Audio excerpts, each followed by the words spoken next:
Hey everyone, and welcome back to my channel where I talk about a book and whether or not I liked it. So today's book is They Both Die at the End.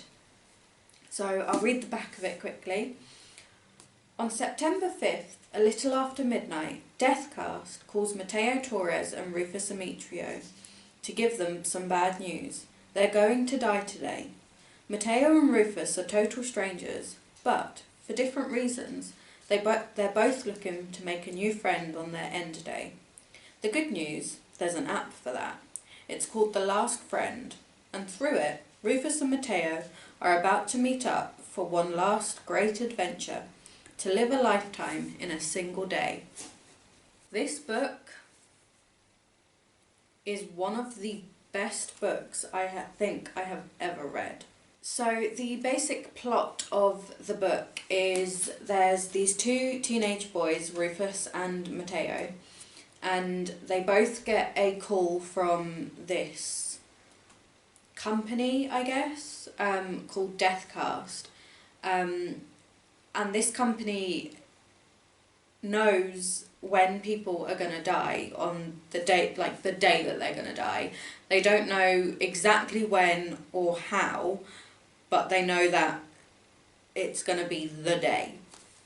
And then they call the person and tell them that they basically have 24 hours left to live. And then there is this app called The Last Friend, or Last Friend, sorry, that everyone who has had this call can go onto this app and find other people like them that have 24 hours to live, and it's basically their last friend. Like, they meet up with each other and basically make their last day great, basically. This app as well, people that aren't dying but want to help somebody who is dying make their last day amazing, they can be on this app as well. So there's two types of people. There are the people that are going to die today, which are called Deckers, and then just everybody else. And anybody can use the app, but it's an app for Deckers and for making their last 24 hours great. And Mateo and Rufus meet up through this app, and the book basically just follows them on their last day alive, and it just follows them and what they do and what they get up to. Talks about their feelings and just stuff like that. I have to say that I love how much thought Adam Silvera has put into this book, because not only does it have this whole Deathcast concept where people are able to find out when they're going to die or the day that they're going to die, he's also thought of like the Last Friend app. There's also another company in the book where Deckers can go to this place and basically do like bucket list type things. So they can go skydiving, or they can swim with sharks, or just stuff like that, but they can do it without the actual danger of it. So it's all in virtual reality. Because obviously if you find out that you're going to die today, you're not going to necessarily actually go skydiving, because that might be the thing that happens to kill you.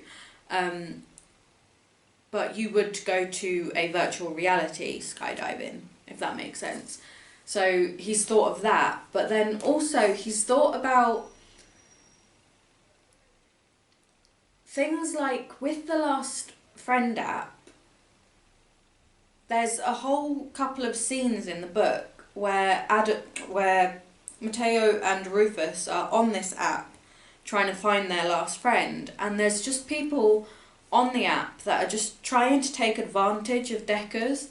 So they're like seeing if they want to meet up for like sexual relations and stuff like that, which you would get on like a normal dating app or any kind of app, even like a friendship app that we have in real life. You do find people that are just a bit weird on there, I guess.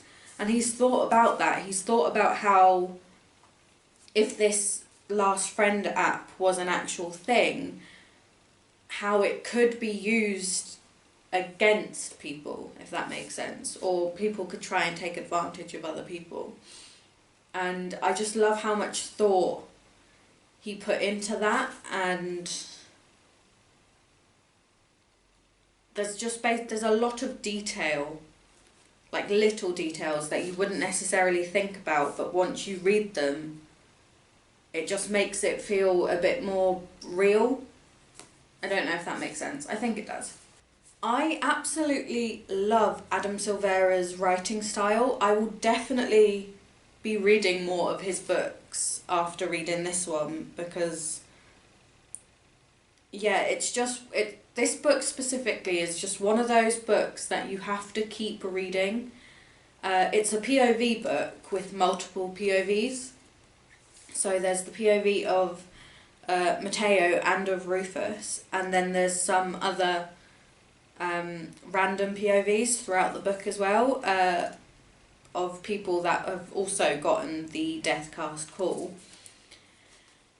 So it's not necessarily random POVs, but they're not specifically connected to Mateo or Rufus. But the thing that I love about all the different POVs, and it not just being Mateo and Rufus's, is that it shows all the different ways that somebody might deal with getting this call. So say in real life, if this type of technology was to be a thing, not everybody would take it lightly. Like, some people might be angry that they're going to die today, or that some people might be scared, some people might just want one massive adventure. And through all the different POVs, you see all the different ways that somebody could feel about it, which is really, really interesting. When I first started reading and there was the random POVs, I was a bit confused as to why they were included, because it wasn't necessarily part of the main story, it didn't seem. But after finishing it, I did really understand that it was to get across the different emotions that people could have after getting the Deathcast, and the different ways that people could spend their last day.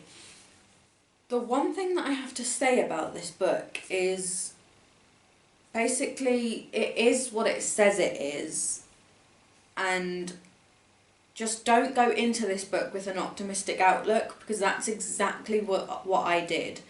I went in to read it. I started reading this book with the thought of, yes, the title is They Both Die at the End, but that could mean anything. I don't know why I thought that. I thought it could mean that, like, I don't know what I thought, to be honest, but I didn't think that they actually both died at the end, but they do. That's not a spoiler, so don't come at me at the end in the comments. It's literally the title of the book, They Both Die at the End, and I'm just here to tell you that they do. And it will break you. It broke me emotionally, mentally, physically. Everything hurt. Once I finished this book, I was a sobbing mess. Luckily, I wasn't in public when I read this book, otherwise that would have been very embarrassing. But this is, I think, the first book that I have actually just been in tears and, like, ugly crying at the end of it. Like, it got to the point where, for the last couple of chapters, I had to put the book down for like 20 minutes, cry, and then pick it back up, because it got to the point where my eyes were just so watery and stinging that I couldn't actually see to read the rest of the book. So I had to put it down, compose myself, and then finish it off. I know this is a non-spoiler review because I try and make all of my book reviews spoiler-free, but there is a part of this book, there is a part of the storyline that for some reason, I don't know whether it's because I read a lot of these types of books, it was kind of just in your face obvious that something was going to happen. I'm not going to say what, but there's something that happens in this book other than them dying, because obviously that's obvious. There's another thing that happens, and it's very in your face, and it's obvious from the start of the book that this event is going to happen, which was a slight letdown for me, because I could tell that it was going to happen. But even still, I was glad when it did happen, and I didn't know it was going to happen when it did. I just knew that it was going to happen at some point, so it was still a surprise when it happened. And I love the way that it was written. It wasn't written in a typical way. It's because it's a cliche thing that happens, I will say that.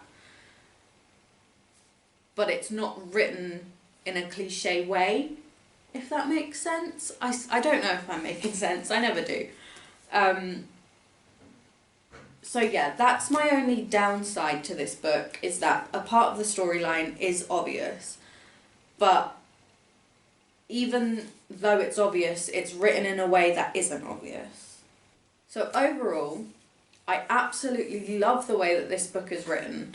Adam Silvera is an amazing writer in my eyes. I will definitely be reading more of his books. The storyline is, yes, it's heartbreaking because they both die at the end, but it's also one of those books that's really uplifting as well, and it just makes you rethink your entire life, basically, and it makes you rethink the way that you think about life, if that makes sense. Because before reading this book, I had the mindset where if I didn't get something done today, who cares, there's always tomorrow. And that, I now believe, is a bad mindset to have, because there isn't always tomorrow. You don't know what's going to happen. You never do. You can't predict the future. And it made me think that if a technology like Deathcast was to become real in real life, and I was to get the call randomly one day, right now, I would be gutted, because I haven't really done anything in life. And before I read this book, I was happy with life. I still am happy with life. I'm not saying, oh no, I'm miserable. I'm not. But it's just made me realise that I'm not living life the fullest way that I can, if that makes sense. I will stop saying if that makes sense. That's really irritating. I've just caught myself do it loads of times. But yeah, it makes you rethink your life. It makes you want to live life to the best that you can. And even though it's a heartbreaking read and it will break you, the ending will break you, because you just fall so in love with these characters, or at least I did. I fell completely in love with these characters because the way that they are written is so relatable. And this may just be a me thing, but when I read a character that I can relate to, when stuff happens to them that is bad, or when anything happens to them really, I find myself either being like really happy for them or just absolutely devastated and crying myself to sleep. So yeah, overall, I love the way that this book is written. I definitely recommend it to anybody out there, because I don't believe that this book can be put in a genre. I mean, I guess it's kind of contemporary, but yeah, I don't think it really has a proper genre. It's just one of those books that really anybody can enjoy. So yeah, overall, I absolutely loved it. Everyone should go and read it. I still don't quite know what I can say about this. other than it's just amazing. I don't think there is anything else that I can say without giving anything away, at least, and I do like to keep my reviews spoiler free. So yeah, that is all I have to say for today's video. Everybody go and read this book, please. If you have already read this book, please let me know your opinions of it down in the comments below. Also, I will leave a link to my Bookstagram in the description. You can go and follow that to know about all of the books that I am currently reading, or my opinions on books kind of before they come up here. I give like a brief review of the books that I read once I finish them on my Bookstagram. And then I do a bit more of an in-depth review here. So if you would like to know about all of that stuff, please go and follow my Bookstagram. Once again, I will leave the link to it in the description. I will also leave a link down in the description to the bookshop company, which very excitingly I am an affiliate with at the moment. So if you would like to buy any books, I would really appreciate it if you went down into the description and clicked on the link to thebookshop.com, and if you buy any books through that link, I will be receiving a small percentage of the money from the purchase, due to me being an affiliate. So I would really appreciate it if you would do that as well. Don't feel like you have to though. If you don't want to buy any books, please don't pressure yourself to do so. And I think that's it for this video. So have a lovely week, and I will see you again soon. Bye!